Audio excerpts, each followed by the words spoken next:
తన మరి వృత్తిపరంగా తన జీవితాన్ని ప్రారంభించి తర్వాత ఇప్పుడు ఒక రచయితగా ఒక నవలిస్ట్గా రూపాంతరం చెందిన పెద్దలు చిరకాల పెద్దలు మిత్రులు అనలేను నేను, నాకంటే చాలా పెద్దవారు, అంకుల్ అంటే అలవాటు అంజయ్ అంకుల్కి, వేదిక ముందున్న చాలామంది పెద్దలందరికీ, పత్రికా మిత్రులకి అందరికీ పేరు పేరు నమస్కారం.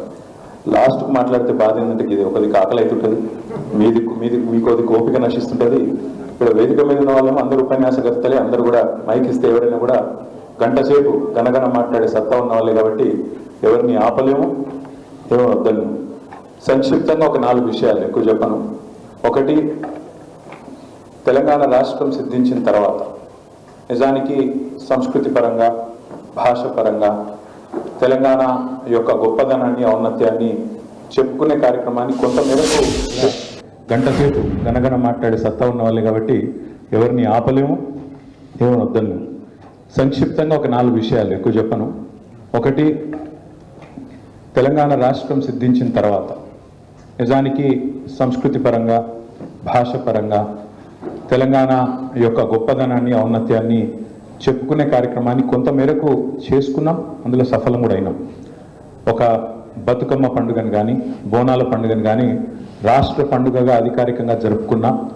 తెలంగాణ యొక్క సంస్కృతిని, తెలంగాణ యొక్క ఔన్నత్యాన్ని, తెలంగాణ భాష ఔన్నత్యాన్ని, యాస ఔన్నత్యాన్ని మన సిలబస్లో పెట్టుకున్న, తెలంగాణ మహనీయుల చరిత్రను నిక్షిప్తం చేసే ప్రయత్నం చేసిన, అదే మాదిరిగా మన విశ్వవిద్యాలయాలకి తెలంగాణలోని గొప్ప నాయకులు, గొప్పవారి పేరు పెట్టుకున్న, ఉదాహరణకు ప్రొఫెసర్ జయశంకర్ గారి పేరు మన వ్యవసాయ విశ్వవిద్యాలయానికి పెట్టుకున్న, పివి నరసింహారావు గారి పేరుని వెటర్నరీ విశ్వవిద్యాలయానికి పెట్టుకున్న, కాళోజీ గారి పేరుని మన హెల్త్ యూనివర్సిటీకి పెట్టుకున్న, కొండా లక్ష్మణ్ బాపూజీ గారి పేరుని హార్టికల్చర్ యూనివర్సిటీకి పెట్టుకున్న. ఈ రకంగా ఆ ప్రయత్నం కూడా కొంత జరిగింది. అదే మాదిరిగా కొత్త జిల్లాలు ఏర్పాటు చేసుకుంటే కుమరం భీం పేరు మనం ఆసిఫాబాద్ జిల్లాకు పెట్టుకున్నాం, జయశంకర్ సార్ పేరు భూపాలపల్లికి పెట్టుకున్నాం. ఆ రకంగా కొంత చరిత్రని మరి వెలుగెత్తి చాటుకునే ఒక ప్రయత్నం. ఎందుకంటే తెలంగాణ పోరాటంలోనే ఇక్కడి కల్చరల్ రెనెసాన్స్ కూడా ఒక అంతర్భాగం కాబట్టి ఆ ప్రయత్నం కూడా జరిగింది.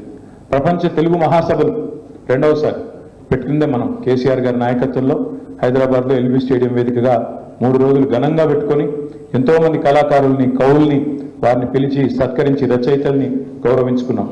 సాంస్కృతిక సారథి పెట్టి ఆ సారథికి మరి ఒక అద్భుతంగా ధూమ్ధాం వ్యవస్థాపకుడుగా ఉన్న బాలకిషన్ గారిని దానికి చైర్మన్గా పెట్టి క్యాబినెట్ ర్యాంక్ ఇచ్చి అందులో దాదాపు ఒక 500 మంది కవులు, కళాకారులకు ప్రభుత్వ కొలువులు ఇచ్చి వారిని కూడా బ్రహ్మాండంగా తెలంగాణ చరిత్రను ముందుకు తీసుకొని పోయే క్రమంలో వారికి కూడా ఒక అవకాశం ఇచ్చింది కేసీఆర్ గారి నాయకత్వం. అదే మాదిరిగా తెలంగాణలో ప్రాజెక్టులు కట్టుకుంటే ఏ ప్రాజెక్టుకు ఆ ప్రాజెక్టుకు ఆయా ప్రాంతంలో ఉండే మరి దేవుళ్ళ పేరు, కొండపోచమ్మ సాగర్ అని పెట్టుకున్నా, కొమరవెల్లి మల్లన్న సాగర్ అని పెట్టుకున్నా, రంగనాయక సాగర్ అని పెట్టుకున్నా, రాజరాజేశ్వర సాగర్ అని పెట్టుకున్నా. ఆ రకంగా మీరు చూసినట్టయితే సీతారామ ప్రాజెక్టు కానీ, అదే మాదిరిగా సమ్మక్క సారక్క బ్యారేజ్ కానీ, లక్ష్మీ బ్యారేజీ, సరస్వతి బ్యారేజీ, పార్వతీ బ్యారేజీ, ఈ రకంగా దేవుళ్ళ పేర్లతో ఎన్నడూ మనం మన పార్టీ నాయకుల పేర్లు పెట్టుకునే ప్రయత్నం చేయలేదు, మన వాళ్ళ పేర్లు పెట్టుకునే ప్రయత్నం, మన డబ్బా మనమే కొట్టుకునే ప్రయత్నం చేయలేదు, స్వోత్కర్షకు ఎన్నడూ ప్రయత్నం చేయలేదు. ఈ ప్రాంతం శాశ్వతం. ఎందుకంటే కేసీఆర్ గారు మాకు నేర్పిన సిద్ధాంతం ఒకటే, అధికారం శాశ్వతం కాదు, కానీ తెలంగాణ శాశ్వతం, తెలంగాణ చరిత్ర శాశ్వతం, తెలంగాణ యొక్క గొప్పదనం శాశ్వతంగా నిలవాలన్న ఒక ఆలోచనతోనే ఈ ప్రయత్నం చేసినాం తప్ప ఎన్నడూ కేసీఆర్ గారి పేరు పెట్టి ఒక కార్యక్రమం చేయాలనో, కేసీఆర్ గారి పేరు మీద ఇంకోటి చేయాలన్న ప్రయత్నం మేము ఎన్నడూ కూడా చేయలేదు. ఆయన ఇష్టం కూడా లేకున్నా కొన్నిసార్లు బలవంతంగా మేము పెట్టినాం. కేసీఆర్ కిట్ అని పెట్టింది ఆనాడు అక్కడ ఉన్న మంత్రివర్గంలో మేము కొట్లాడి పెట్టినాం తప్ప సార్ వద్దన్నాడు, వద్దు నా పేరు ఎందుకని చెప్పి వారించినా కూడా వినకుండా కొన్ని ప్రయత్నాలు మేము చేసినాం తప్ప ఎన్నడూ కేసీఆర్ గారు తన కోసం, తన కీర్తి కండుచి కోసం, తనకేదో కావాలనే ఆలోచన మాత్రం ఎన్నడూ చేయలేదు. కాళోజీ కళాక్షేత్రం అని వరంగల్లో కట్టినా దాని తదుపరి ఇతర జిల్లాలకు కూడా కళాభారతి పేరిట నల్గొండలో కానీ, నిజామాబాద్లో కానీ కవులకు, కళాకారులకు, రచయితలకు, సాహితీవేత్తలకు పెద్దపీట వేయాలన్న ప్రయత్నం కేసీఆర్ గారు చాలా బలంగా చేసినారు. అదే మాదిరిగా గ్రంథాలయ సంస్థ అధ్యక్షుడిగా శ్రీధర్ గారు కూడా చాలా పెద్ద ఎత్తున ప్రయత్నం చేసినారు. హైదరాబాద్లో కానీ, బయట కానీ చాలా పెద్ద ఎత్తున, వరంగల్లో కానీ గ్రంథాలయాలు కొత్తవి ఎన్నో ప్రారంభించుకున్నాం. చాలా ప్రయత్నం జరిగింది, కానీ డెఫినెట్గా జరగాల్సినంత మాత్రం జరగలేదు. ఇంకా జరగాలి, ఇంకా బాగుండాలి అనే కోరిక ఏదైతే తెలంగాణ సమాజంలో ఉందో దాన్ని తప్పకుండా ముందుకు తీసుకొని పోయే ప్రయత్నం ఈ సందర్భంగా చేయవలసిన అవసరం ఉందని చెప్పి ప్రతి ఒక్కరు కూడా నొక్కి వక్కానిచ్చినారు. తప్పకుండా ఆ బాధ్యతను బీఆర్ఎస్ పార్టీ తీసుకుంటుంది. తీసుకొని వచ్చే సంవత్సరం నుంచి దీక్షా దివస్ నుంచి మొదలు పెడితే, అంటే నవంబర్ 29 నుంచి మొదలు పెడితే విజయ దివస్ దాకా, తెలంగాణ పోరాటం సిద్ధించి విజయం సాధించిన రోజైన 9 డిసెంబర్ దాకా 11 రోజుల పాటు ప్రతి సంవత్సరం బ్రహ్మాండమైన సాహిత్య కార్యక్రమాలు, బ్రహ్మాండమైన కార్యక్రమాలు చేసే బాధ్యత మేమే తీసుకుంటామని చెప్పి సందర్భంగా విజ్ఞప్తి చేస్తాం. ఇదేదో ఈ సంవత్సరం ఒకటే కాదు, ఇక నుంచి ప్రతి సంవత్సరం ఈ 11 రోజుల పాటు విస్తృతంగా కార్యక్రమాలు చేస్తాం. దానికి పార్టీ తరఫున మరి రేపో ఎల్లుండో ఒక 2 డెడికేటెడ్ కమిటీలు కూడా వేసుకుంటాం. ఒకవైపు రచయితలు, సాహితీవేత్తలు, అదొక వైపు, మరొక వైపు కవులు, కళాకారులు, వారితో కూడిన బృందం మరొక వైపు వేసి బ్రహ్మాండంగా Telangana literature day, Telangana literature festival కూడా ఈ 11 రోజుల సందర్భంగానే ఒకటి బ్రహ్మాండమైన ఏర్పాటు చేస్తాం. హైదరాబాద్ కేంద్రంగా, వరంగల్ కేంద్రంగా, పాత 10 జిల్లాల కేంద్రంగా కూడా తప్పకుండా ఆ కార్యక్రమాన్ని కూడా చేస్తామని చెప్పి కూడా ఈ సందర్భంగా నేను విజ్ఞప్తి చేస్తాను. సాహిత్య కార్యక్రమాలు, పుస్తకావిష్కరణలు, ఎందుకంటే దేశపతి శ్రీనివాస్ గారు చెప్పింది కరెక్ట్.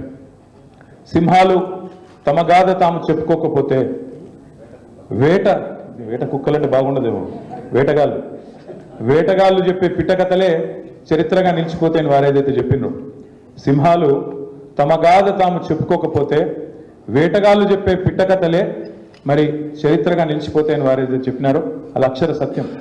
ఇంగ్లీష్లో కూడా దానికి అందంగా ఒక లైన్ ఉంటుంది, history gets written by the victor అని. అంటే యుద్ధంలో గెలిచిన వాడే పరాజితుల చరిత్రను చెరిపేసే ప్రయత్నం చేస్తాడని దాని భావన. ఈరోజు తెలంగాణలో జరుగుతుంది అదే. కేసీఆర్ మీద కోపంతో, కేసీఆర్ గారి మీద ఉండే కోపంతో ఇవాళ ఎన్నికల ప్రయత్నాలు జరుగుతున్నాయి, మీరు గమనించండి. నిన్న ముఖ్యమంత్రి మాట్లాడతాడు, ఎన్టీ రామారావు గారు ట్యాంక్ బండ్ మీద పెట్టిన విగ్రహాల గురించి ప్రస్తావిస్తాడు హైదరాబాద్లో. కానీ ఇవాళ మొత్తం హైదరాబాద్ అంతా అచ్చరు పొందే విధంగా చూసే 125 అడుగుల నిలువెత్తు అంబేద్కర్ విగ్రహం గురించి మాత్రం ఆయన నోట్లకెళ్ళి మాట వస్తలేదు. అంబేద్కర్ గారి పేరిట కట్టిన అద్భుతమైన సచివాలయం, ఒక రాజసౌధం లాంటి, ఒక శ్వేత సౌధం లాంటి సచివాలయం గురించి మాత్రం ఒక్క మాట రాదు. ఇవాళ మొత్తం నిటారుగా నిలబడ్డ పోలీస్ కమాండ్ కంట్రోల్ సెంటర్ గురించి ఒక్క మాట రాదు. అద్భుతంగా హైదరాబాద్లో కట్టిన ఎన్నో, 1, 2 కాదు, ఎన్నెన్నో ఈ 10 ఏళ్లలో జరిగిన నిర్మాణాల గురించి మాత్రం మాట రాదు. ఎందుకంటే పరాజితుల చరిత్ర మలిపేయాలి, మరిపేసేదో మలిగిపోతుంది అనుకునే ఒక మూర్ఖపు ప్రపంచంలో ఈ ముఖ్యమంత్రి ఉన్నాడు. ఆయనకైనా ఇంకా మిగతా వాళ్ళనికైనా నేను చెప్పేది ఒకటే, కేసీఆర్ మీద కోపంతో సరే రాజకీయంగా మాటల దాడి చేయండి, మీకు వచ్చేటిదే బూతులు, మీకు తెలిసిన ప్రపంచమే గది. కానీ ఒకటి మాత్రం పక్కా, కేసీఆర్ మీద కోపంతో తల్లి రూపాన్ని మార్చే ప్రయత్నం చేస్తే మాత్రం చరిత్ర క్షమించదు. తెలంగాణ తల్లి రూపాన్ని మార్చే ప్రయత్నం, నాకు తెలియక అడుగుతా, వాళ్ళ భారతదేశంలోనే అత్యంత సుసంపన్నమైన రాష్ట్రం, నా లెక్క కాదు, రిజర్వ్ బ్యాంక్ ఆఫ్ ఇండియా లెక్క ప్రకారం తలసరి ఆదాయంలో ఇవాళ అన్ని రాష్ట్రాల కంటే ముందున్నది తెలంగాణ రాష్ట్రం.